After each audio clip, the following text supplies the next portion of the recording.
और अभी जानकारी मिल रही है कि महाआघाडी की एक प्रेस कॉन्फ्रेंस हो रही है, सीधे आपको लिए चलते हैं। पनवेल इथे शेका पक्ष जागा लढवेल। आता आम्ही दोन्ही पक्षांकडनं अर्ज मागे घेण्यासाठी सूचना गेलेल्या आहेत। त्याप्रमाणे उरणला शेतकरी कामगार पक्ष त्यांचा उमेदवाराचा अर्ज मागे घेईल आणि आमचं ठरल्याप्रमाणे आम्ही उरणची जागा लढतो आहोत। आणि जसं पहिलं ठरलं होतं अलिबाग, पेण आणि पनवेल इथे शेका पक्ष जागा लढवेल। आता आम्ही दोन्ही पक्षांकडनं अर्ज मागे घेण्यासाठी सूचना गेलेल्या आहेत। त्याप्रमाणे उरणला शेतकरी कामगार पक्ष त्यांचा उमेदवाराचा अर्ज मागे घेईल आणि आम्ही अलिबाग, पेण, पनवेल इथले 3 अर्ज मागे घेऊ। तर त्याच्या बाबतीत आम्ही सगळ्या सूचना म्हणून मी म्हटलं की आता सगळं तुम्हाला आता सांगायला लागलं तर आता जेमतेम एक तास राहिलाय। आणखीन काही ठिकाणी आम्हाला सूचना द्यायच्या आहेत, काय होते ते बघायचं आहे। तर कृपा करून एक 3 वाजेपर्यंत आपण सगळेच जण संयम ठेवूया। 3 वाजताचं चित्र जे काय आहे ते जगासमोर येणार आहे। तर त्याच्यानंतर आम्ही काय करायचं ते आम्ही ठरवलं। रश्मी शुक्ला यांची बदली झाली आहे। महाविकास आघाडीचं सातत्यानं म्हणणं होतं, स्वतः नाना पटोले यांनी मागणी केली होती, त्याबद्दल काय प्रतिक्रिया आहे?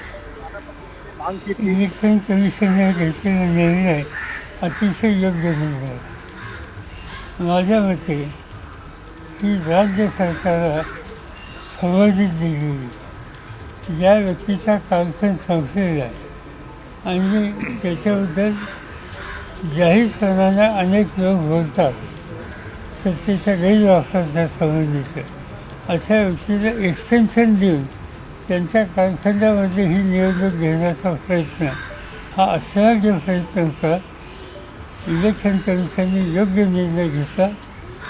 आता ज्यांच्याबद्दल घेतला त्यांना जर स्वतःच्या संबंधी काही असेल तर त्या पदावर कायमच्या त्या राहता कामा नये। साहेब, दुसरीकडे जरांगे यांचा मुद्दा जो काल त्यांनी सांगितलं होतं की निवडणूक लढवणार, पण आज त्यांनी घोषणा केली कुठेच निवडणूक लढवणार नाही। महायुतीच्या नेत्याकडनं स्पष्ट असा आरोप केला जातो की महाविकास आघाडीच्या सांगण्यावरूनच ह्या सगळ्या घडामोडी घडतात। याच्यात या आघाडीचा कुणाचाही काही संबंध नाही। हा निर्णय त्यांचा, पूर्वीचा निर्णय त्यांचा होता।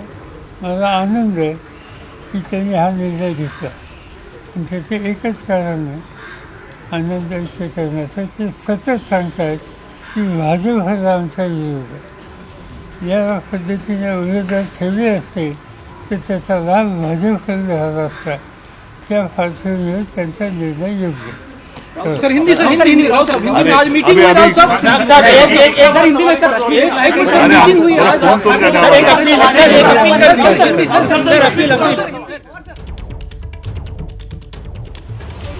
तो बागियों को उद्धव ठाकरे ने अल्टीमेटम दिया कि नाम वापस लें आप समय रहते वरना कार्रवाई होगी। दरअसल दोनों ही गुट, एमबीए हो महायुति हो, दोनों के लिए बागियों ने चिंता बढ़ा रखी है। ऐसे में अभी जो प्रेस कॉन्फ्रेंस हुई उसमें आपने सुना उद्धव ठाकरे बहुत तल्ख अंदाज में अपनी बात रखते हुए नजर आए कि जो बागी हैं वो अपना नाम वापस लें वरना कार्रवाई होगी। और डीजीपी को हटाने पर भी शरद पवार का बयान सामने आया है। चुनाव आयोग ने सही फैसला लिया। इस प्रेस कॉन्फ्रेंस में और क्या खास बात निकलकर सामने आ रही है आपको विस्तार से बताएंगे मेरे सहयोगी मृत्युंजय। देखिए, महत्वपूर्ण है क्योंकि आज नामांकन वापस लेने का आखिरी दिन है और ऐसे पर उद्धव ठाकरे, संजय राउत ये शरद पवार से मिलने उनके घर पर पहुंचे, वहां पर बातचीत की और बाहर निकलकर जो मीडिया के सामने बात की। 2 मुख्य विषयों पर बातचीत की। एक तो पहला ये कि जिन्होंने बगावत की है या जो लोगों ने भी पार्टी के लाइन के अगेंस्ट जाकर काम किया है वो तुरंत अपना नाम वापस लें पार्टी की तरफ से या फिर गठबंधन की तरफ से उन पर कार्रवाई की जाएगी। और ये तल्ख तेवर देखने को मिले उद्धव ठाकरे के। और दूसरी बात ये कहा गया कि लगातार विपक्ष डीजीपी रश्मि शुक्ला को हटाने की मांग कर रहा था और ऐसे पर देर आए दुरुस्त आए, रश्मि शुक्ला को हटाया गया, उसका स्वागत किया गया। लेकिन यही कहना था कि हमेशा से कांग्रेस ने और महाविकास आघाड़ी के अन्य दलों ने भी आरोप लगाया कि रश्मि शुक्ला दबाव में काम कर रही हैं, जो कि एक निष्पक्ष चुनाव के लिए ठीक नहीं है और ऐसे पर उनको हटाया गया। तो अब ये फैसला स्वागत योग्य है।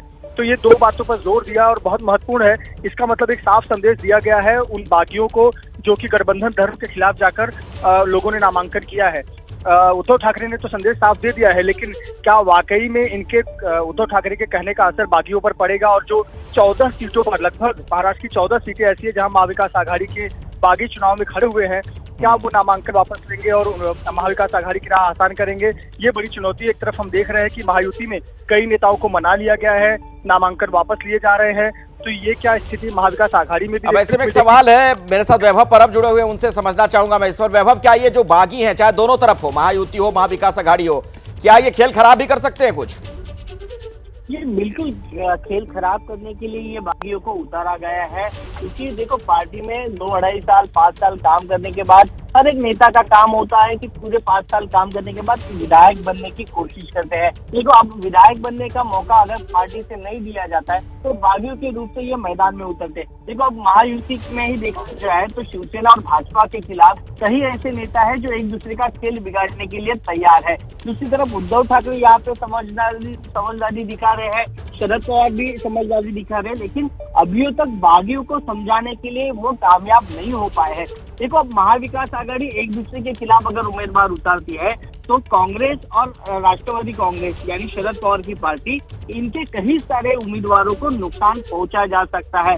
अब देखा जाए तो महाराष्ट्र में देखो सीएम पद को लेकर ये रेस शुरू है, जिसके ज्यादा विधायक होंगे उसके ज्यादा वो सीएम पद का चेहरा होगा उसी पार्टी का। तो ये भी बात समझनी होगी कि विधायकों को गिराने की इंटरनल पॉलिटिक्स चाहिए। देखो महाविकास आघाड़ी में कांग्रेस बहुत आगे जा रही है, लेकिन कांग्रेस को रोकने के लिए ठाकरे और पवार एक हो सकते हैं। देखो इस पूरी बैठक में कांग्रेस कहीं भी नजर नहीं आ रही है, सिर्फ पवार और ठाकरे ने दोनों ने मिलकर ये प्रेस कॉन्फ्रेंस की है। तो कांग्रेस के कई नेतागण यहाँ पे नजर नहीं आए, तो इसके लिए इन पर भी कई सवाल खड़े होते हैं कि कांग्रेस यहाँ पे क्यों नहीं है।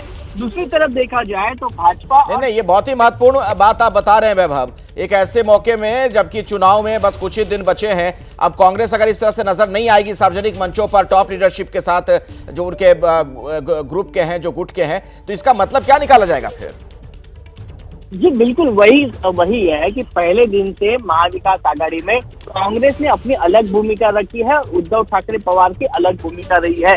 कांग्रेस चाहती है कि हम 150 से ज्यादा सीट पर चुनाव लड़े, ताकि आने वाले दिनों में हमारे अगर विधायक ज्यादा आते हैं तो हमारा मुख्यमंत्री महाराष्ट्र में हो सकता है।